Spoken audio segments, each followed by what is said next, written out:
Arestado isang lalaki matapos manaksak gamit ang screwdriver sa Zamboanga City. At sa Bulacan, inagawan na ng motorsiklo, sinaksak pa ang 15 anyos na lalaki ng riding in tandem. Saksi, si Bea Pinlac.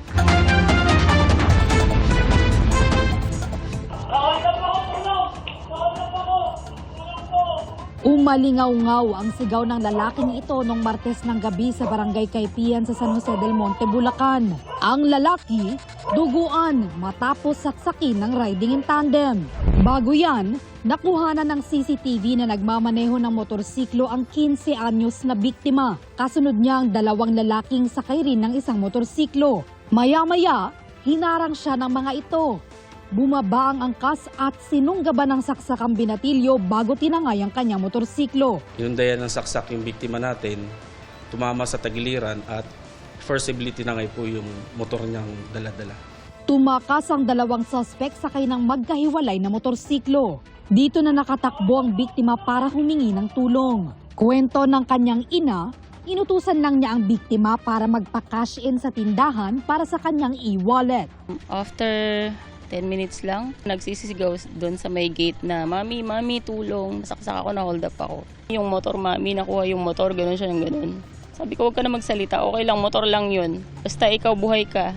Sa salaysay ng biktima sa pulisya, napansin na raw niyang nagmamanman ang mga suspect nung nasa tindahan pa lang siya. Pagkatapos niya magpa-cash in, papunta po siya sa basketball court para manood po ng palaro. At akala niya po, yung sumunod sa kanya na nakita niya is pupunta rin po dun sa court na yun para manood. Nagpapagaling na sa ospital ang biktima na nagtamo ng mga saksak sa tagiliran. Nananawagan naman ng hustisya ang kanyang pamilya. Hindi ka na naawa sa bata, ang payat-payat ng anak ko. Hindi naman siya lumaban, binigay naman sa iyo yung motor. Ba't kailangan mo pang manaksak?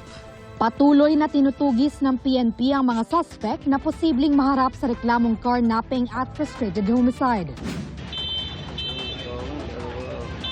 Tila nagpatintero naman sa gilid ng kalsada ang dalawang lalaki sa Zamboanga City. Ang lalaking nakaitim na may bitbit na pamalo, hinahabol ng isa pang lalaki na may hawak na panaksak. Nagtakbuhan sila hanggang sa matumba sa kalsada ang nakaitim. Dito na siya naabutan at sinaksak sa ulo nang humabol sa kanya.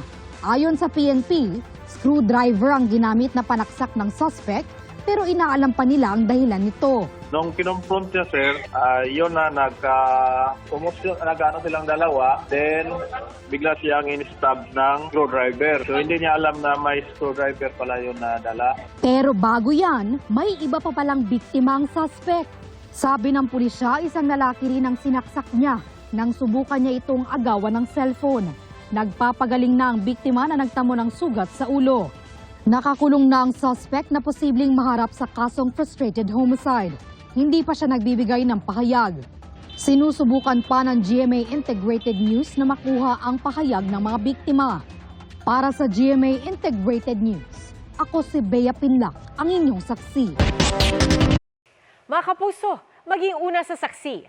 Mag-subscribe sa GMA Integrated News sa YouTube para sa iba't ibang balita.